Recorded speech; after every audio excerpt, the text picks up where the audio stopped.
This bike just got a huge upgrade, and now it's time to put it to the test. In our last video, we basically stripped this bike down to the frame and rebuilt it with fresh wheels, drivetrain, handlebar and stem, and brakes. And in this video, we're gonna use all the obstacles in this warehouse to really push our limits and push our luck a little bit. The best thing about all of this, aside from the fact that we're in a warehouse where we can move all these boxes around to simulate our different riding situations, is that we're gonna use most, if not all of the skills and drills that we've learned so far with this bike in this warehouse. I'm gonna start by getting real comfortable on this bike on flat ground, and I might make some changes to the bike as we're riding. I'm not exactly sure. I mean, this is sort of the big test to make sure that all the upgrades we did actually work. One thing I usually do before I start practicing on any bike is I lock out all of the suspension. And the reason why I do that is that I want to have the least amount of distractions as I'm getting comfortable with the basics on that bike. Once I get a really good feel for how the bike operates and how I fit on the bike and all these different things, how the techniques are going, then I'll open the suspension back up. So first skill we want to try out is a track stand. And a track stand is great because you get a good sense for sort of where the balance point of the bike is, because when you're doing a track stand, you're moving behind it and in front of it to get the bike to move back and forth like this. It's also kind of a little bit of a warm-up, or maybe just like a signal to your body that things are about to go down. Okay, I'm feeling pretty good. Let's bring in our first obstacle. I'm gonna work on a few things that are more pedaling based. So we're gonna work on some pedal pressure drills.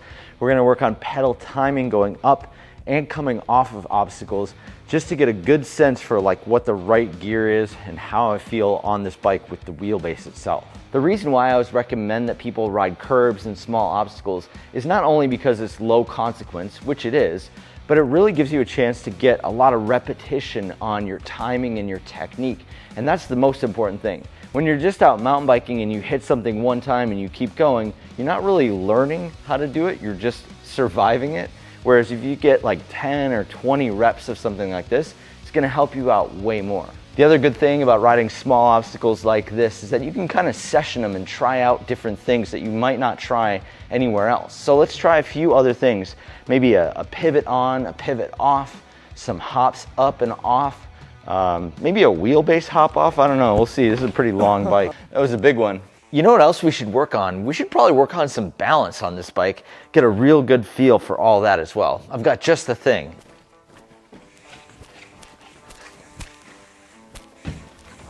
The sketchiest part's riding down onto this thing. Now the trick for balance lines like this is that you're supposed to look at the very end of the balance line. I don't love that the advice on scary balance lines is go faster. It's definitely not what you want to hear, but it is sort of the truth. I think I'm actually making it harder on myself, although I don't think I'd want to come at this one too fast because it's only about 3 inches wide. Basically, I got to get my tires perfect on this. The other thing that you'll notice is that as we're riding down this line, we're using our body to balance the bike, similar to what we did in the very first practice on the 30-day challenge, where you just ride as slow as you can and you use your knees and your elbows to keep the bike centered.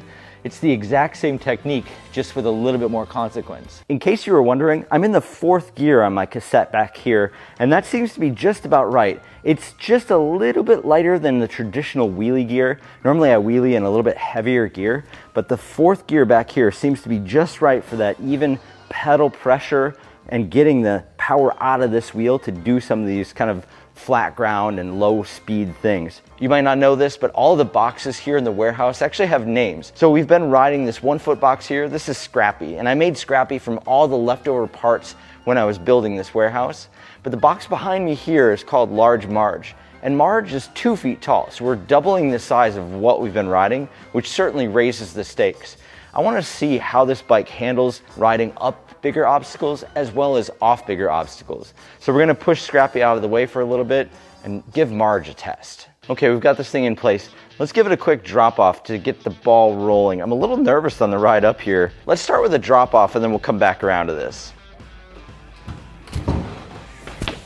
Actually, not too bad for a first go. I'm going to try the pedal pressure version of this. All right, let's try this pedal up.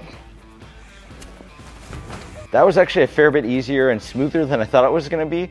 But here's the thing, anytime I find myself in a situation like that, I have to do it 3 times. Because the first time could be lucky, the second time, yeah, but if you can do it 3 times in a row, you definitely got it. I wonder if the bigger wheels are making it easier to roll because I'm just bigger and it sort of like minimizes the obstacle. I'm not totally sure.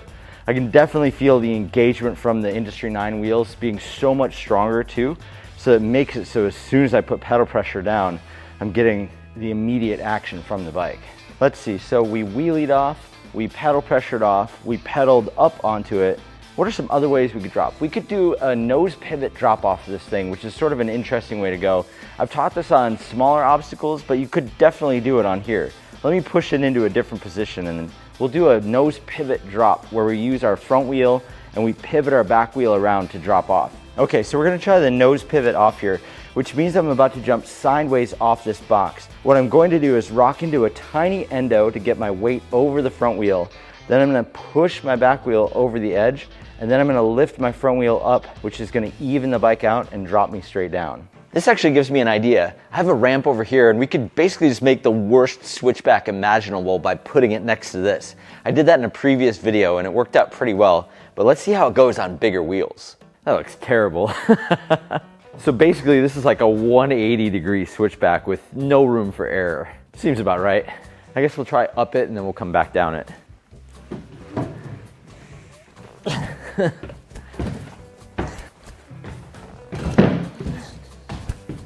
I'm not sure if that actually counts. I feel like I gotta get it a little bit cleaner.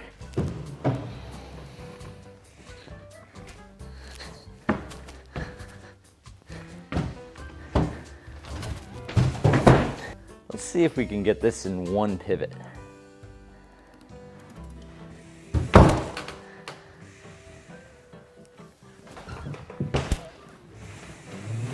That actually worked out pretty well. These bigger wheels are harder to pivot, and especially in a tight zone like that, being able to make a full 180 on one pivot like that, I'll take it. Let me show you a different angle at this pivot so you get a true appreciation of it. Let's try it over here.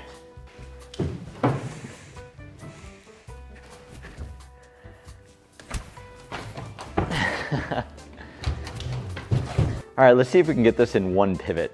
It's gonna be a stretch. No. Oh. And this is supposed to be my strong side. That doesn't count. Third time or whatever's the charm. I basically have to go from here and then let go of the brake because there's not really any room here. Trying to get it clean, but I keep moving this front wheel around.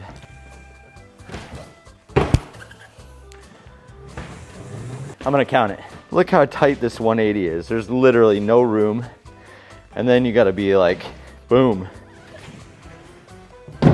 This is actually a really good way to practice the inchworm drill right here.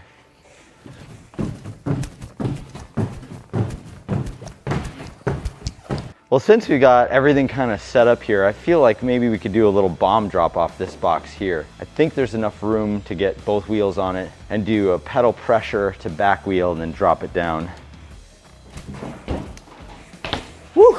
That was so rowdy. Well, with any luck, some of this weather is about to change and we can actually get this bike outside to do these things in real life.